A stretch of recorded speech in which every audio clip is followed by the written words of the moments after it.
mu gihe Minisiteri y'Ubutegetsi bw'Igihugu Minaroke irimo gutegura umushinga w'itegeko rivuguruye rigena imitunganyirize n'imikoreshereze y'amarimbi mu Rwanda rizatuma gushyingura mu buryo busanzwe bikurwaho.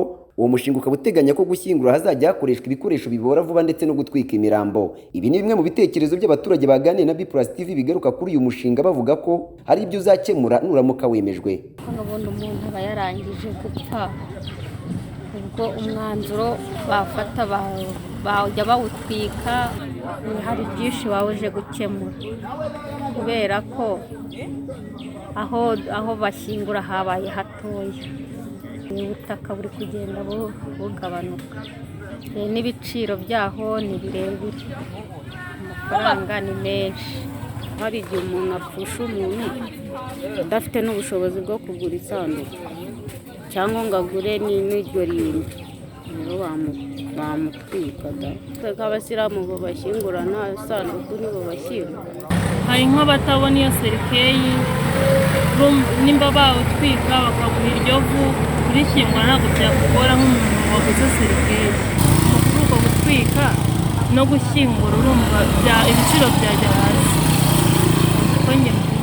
Ubutaka nabwo urumva nimba bagiraga ahantu harehare hagabanuka hakajya umuntu umwe hakaba hajya abantu 5 byibuze, urumva n'ubutaka buba buri kugabanuka. Urakoze cyane. Iyo urupfu rwamwishe bisanzwe urumva gutwika umurambo nta kibazo cyaba kirimo. Kuri uwo mushinga nta kibazo niyo wakemezwa. Ndumva nta kibazo kirimo. Ubona ari iki uwo mushinga wakemura muri ibi? Nyine urumva wakemura ikibazo cy'ubutaka bukeya, kuko buramutse bushize se bazajya gukodesha ubundi mu kindi gihugu bwo gushyingura. Kubijyanye n'igiciro cyo gushyingura muri iki gihe, amadepansi, gukodesha amamodoka, indabyo, ibintu by'imva byo bihagaze bitimba bavuga ko bihenze. Ibyo nyine nabyo birahenze kandi abantu bose ntabwo babifitiye ubushobozi, buri wese azibonamo, biragoye cyane. Ariko nanone bavuga ko byaba byiza uyu mushinga ubanje ukagezwa mu baturage bakawusobanukirwa bihagije.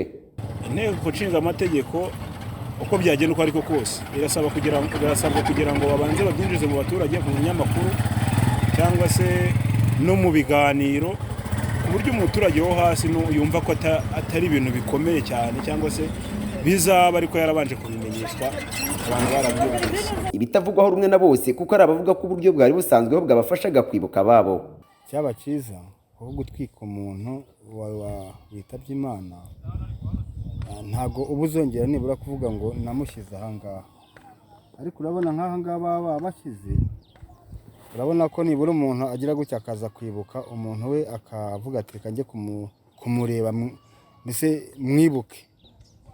Njye numva rero gutwika umuntu numva ari ikindi kitaba ari cyiza mu muco nyarwanda.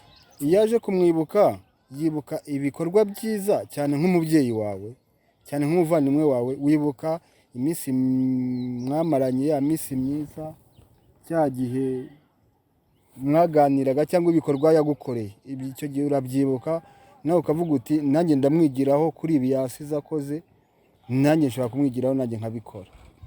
Iby'amakaro bashatse babireka ahubwo ugashaka ikindi kimenyetso gihari cy'uko ushaka kuza kwibuka uwawe aho hantu ukoresheje ubundi buryo atari ibingibi byo kubaka.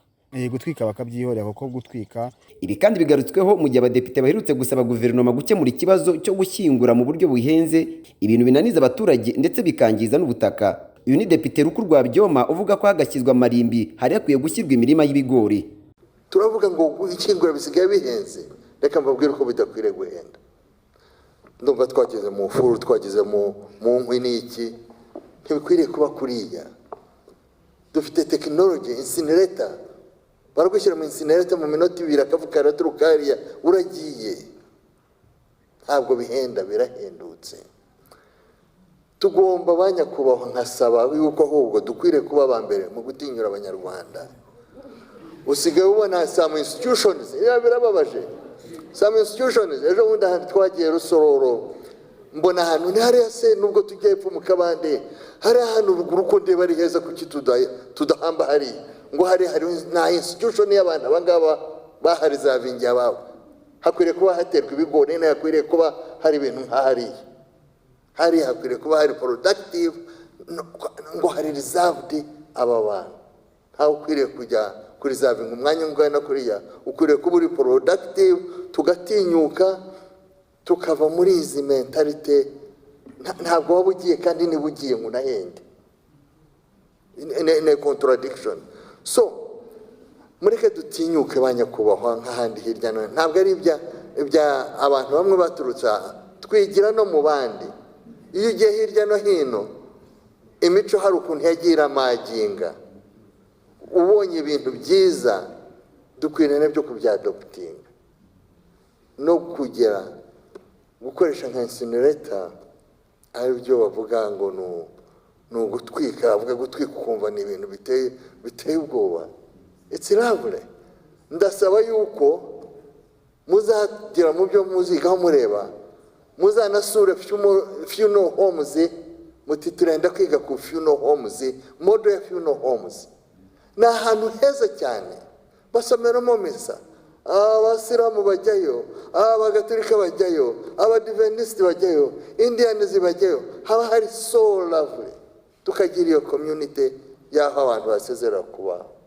Ibi by'amasanduka apakiranya yego nabyo ne solution, ariko preferably twakwiriye kujya twincinerating abacu. Birahendutse, bitwara ahantu hatoya, ariko mu mitwe twebwe bacu, muco yacu turacyahambiriye, turaglorifyinga, turatinya urupfu ne process yo kubaho.